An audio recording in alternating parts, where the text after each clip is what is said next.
صلي وسلم وبارك على سيدنا محمد وعلى آله وصحبه وسلم.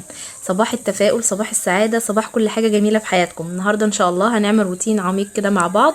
هننضف الصالة والريسبشن وكمان غرفة الأطفال، لأن أنا بعمل شوية تعديلات كده عندي، فكل حاجة بقى مش في مكانها، كل حاجة لماها كده حطها في غرفة الأطفال عشان ما تتبهدلش معايا. أنا غيرت اللون البوية، يعني جبت كده أخدت بس وش نظافة، لأن اللون التاني كان متبهدل خالص كمان من الأولاد. عشان خاطر بقى القلمة وكده واطفال يعني، ولما بيذاكروا بيطلعوا المواهب بتاعتهم على الحيطه. فنضفت كده، عطيت وش نظافه، وكل حاجه زي ما انتم شايفين كده لماها حطاها في الغرفه، حتى الستاير والمواسير عشان خفت اي حاجه تيجي عليها بويه. وكمان الاكسسوارات كل حاجه لمتها. اللي عندي دي بس اللي ما كانتش راضيه تدخل، واصلا ما كانش ليها مكان، فحطيتها كده في النص وحاولت ان انا احافظ عليها وما اجيبش عليها اي حاجه. كمان الشباك كان باقي كده شويه بويه من الخشب دهان، فدهنته. وكان الازاز نشف، بس كان لسه الجزء التاني ده ما نشفش، بس الازاز اتبهدل معايا وجت عليه حاجات كتير، فهبدا كمان ان انا اغسله وانضفه.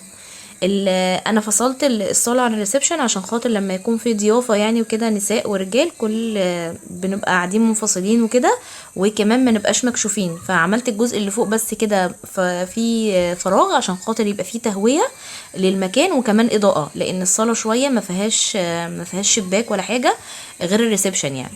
فعشان كده بقى زي ما انتوا شايفين كده عاملاه مفرغ عشان خاطر يدخل نور ويدخل اضاءه. اما الجزء اللي تحت ده بقى مفصول، وهو خشب مش حيطه، بس هي زي الجدار كده يعني، زي الحيطه اللي يشوفها يفتكرها حيطه يعني، عشان انا كمان دهنتها بلون فاتح. هي كانت بني بس انا غيرت اللون بتاعها لان كان كاتم قوي وخانق المكان. انا بحب الحاجات الفاتحه، ما بحبش الحاجات الغامقه. اول حاجه بقى هبدا بيها هي هغسل الستاير، لان الستاير اللي كانت في الريسبشن دي كانت بتاعه غرفه الاطفال، لان انا بحطها في غرفه الاطفال عشان خاطر الجو لما بيبقى برد الستاير دي تقيله شويه اللي هي السوفت. فهبدا ان انا اغسلها وهنقعها، بس مش هغسلها في الغساله لان صراحه خايفه اللمعه اللي فيها تبدا تروح، اللي هي في الجزء الابيض اللي تحت دوت. فهنقعها بس هشيل الدبل اللي فيها والحلقات دي، لان ممكن تسقط مني لما نشرها في البلكونه وكده، لان هي مش متخيطه، هي بس معموله كده وبتطلع بسهوله.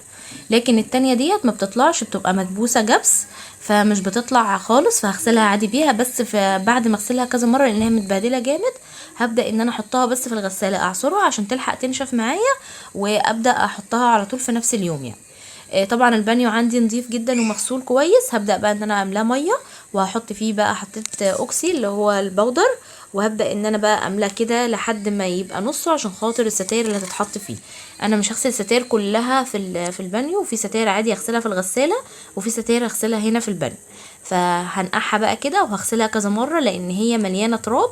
وبعد 3 4 مرات كده يعني، لما لقيت الميه نطفت هحطها بقى في الغساله تتعصر بس، وعشان خاطر تتنشر على طول. تمام. جبت بقى الازاز كده معايا عشان خاطر بقى ابدا بيها، على ما اخلص يكون نشف ابدا ان انا اركبه. هبدا ان انا اغسله كده كويس لان كان مليان دهان وبهدلت الدنيا يعني، عشان انا اللي كنت عاملاه فكان متبهدل زي ما انتوا شايفين كده. طلع معايا بسهوله. هو المفروض غلط ان انا كنت غسلت يعني اول مره اعمل كده، او مش هتتكرر تاني عشان الخشب ما ينفعش ان احنا نكب عليه ميه عشان ما يبص، بس نضف معايا وبقى فله يعني. بعد كده بقى هبدأ اركب الاكسسوارات كلها، لان انا كنت فاكه كل حاجه بتاعه الستاير وعلقه المفاتيح والمواسير، الحاجات دي كلها هبدأ ارجع كل حاجه مكانها عشان خاطر هبدأ بقى تدريجيا كده انضف الدنيا وارتبها. الركنة دي اللي هي كانت موجودة الأول هتبقى عندي في الصالة، وفي قطعة منها هدخلها في غرفة الأطفال كده، اللي يعني يقعدوا عليها يذاكروا ما يجوا يغيروا هدومهم يعني، هي تبقى مكانها ثابت لأن ملهاش مكان في الصالة. والريسبشن بقى هيبقى فيه ركنة تانية، مفروض ان هي تبقى ركنة بسرير يعني، عشان خاطر يبقى مكان برضو لو في ضيافة او كده او حد هينام عندي ينام عليها، وكمان في نفس الوقت يبقى يعني مكان للقعدة. عايزه اقول لكم بقى الشرشوفه دي طلعت سيئه جدا جدا، طلعت مش حلوه خالص. انا كنت جايباها في فيديو المشتريات وقلت لكم عليها. فريده ده تحفه تحفه، جميل قوي، معطر ومنظف للارضيات، بمسح بيه يعني ريحته جميله قوي ومركز كمان. كنت بقى همسح الصاله بقى كده، بس قلت بقى اخد شطفه الاول كده للستاير تاني واطلعها واملى ميه واحط تاني مسحوق برضه عشان تنزل التراب اللي فيها، لان كانت مليانه زي ما انتم شايفين كده تراب. الشرشوبه دي زي ما بقول لكم طلعت وحشه قوي، مش حلوه.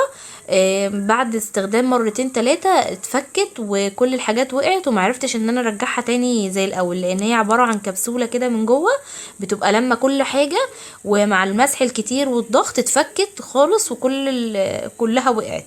فطلعت مش حلوه خالص.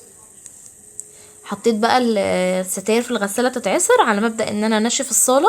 هنهديها بس مسحه كده خفيفه، لان انا بالليل كنت غسلاها بالفرشه والصابون وكل حاجه يعني. بس طبعا ما صورتش لان بيبقى مجهود قوي ان الواحد يبقى بيعمل حاجات كمان ويصور. فقلت بقى ارتب معاكم بس الدنيا كده خفيف، تاخدوا منها نشاط وتتحمسي كده، ولو عندك حاجه تقومي تعمليها، وكمان اوريكم الحاجات اللي انا بعملها. الستاره دي كنت لسه غسلاها اول ما بدات خالص ونشفت، وركبتها خلاص بقى الحمد لله، عشان كانت البلكونه عندي اصلا مليانه وكانش في مكان احط اي حاجه.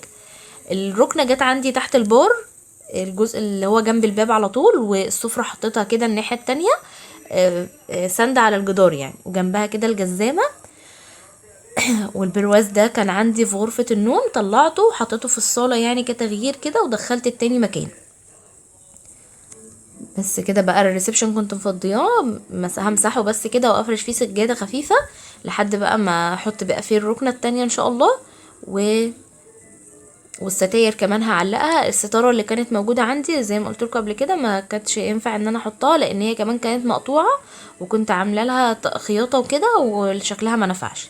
هبدا بقى ان انا خلاص فضيت غرفه الاطفال كلها، هبدا بقى ان انا اشيل الملايات، وكمان هشيل المراتب، وهنضف تحت السرير عشان خاطر تبقى تنظيفه عميقه كده، ما اقعدش اشيل السجاد كل شويه لانه مرهق. وكمان انا ببقى فرشه تحت السراير سجاد كده بسيط عشان خاطر التراب اللي بيبقى بيدخل تحتيه، فبيبقى معايا الدنيا نظيفه ومرتبه. وشلت بقى الستاره هغسلها وهنضف بقى الاوضه كلها، وهغير كمان النظام بتاعها شويه من الدولاب والمكتب وكده، عشان خاطر تغيير يعني شويه. بصوا السرعه، خلاص كده نضفت الاوضه وخلصتها. طبعا هي خدت معايا اكتر من ساعه لان انا عملت فيها مجهود كبير قوي، وحركت الحاجات من مكانها وكده، ونضفتها تنظيف عميق. انا بحب اعمل بره جوه الاول وبعدين بره، بس اضطريت عشان كل حاجه كانت في الغرفه دي. حطيت بقى هنا الكنبه كده الصغيره والمكتب، والسراير زي ما هي ما بتتحركش من مكانها لان هي ملهاش مكان غير كده، وكمان الستاره كانت نشفت فعلقتها. الدولاب كده حطيته جنب الباب، ده الستيكر اللي انا كنت جايباه وعلقته على الباب كده على الدولاب عشان يدي شكل يعني تغيير يعني شويه كده. بحب اي حاجه كده بسيطه علق احطها. اتمنى يا رب كده الفيديو يكون عجبكم، وخدت بقى جرعه نشاط كده، ونقوم نخلص اللي ورانا وننظف الدنيا حوالينا عشان الدنيا تكون مرتبه ونظيفه. دي بقى الستاره اللي هي البلاك اوت حطيتها بس احتياطي كده لما نعمل احط الستاير التانية. ما تنسوش بقى تحطوا لايك، واشوفكم في فيديو جديد ان شاء الله.